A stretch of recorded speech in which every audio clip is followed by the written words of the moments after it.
Welcome to Gino's Garden. You know, this last week in April, we had the most spectacular show here in the garden. And what happens this time of year is the migration of birds in North America.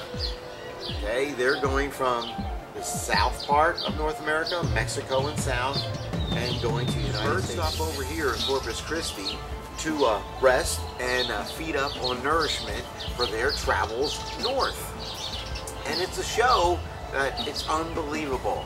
And I tried to film as much as possible, okay, here in the garden of all the birds. And I did miss a lot of the birds, but I got over 20 of them.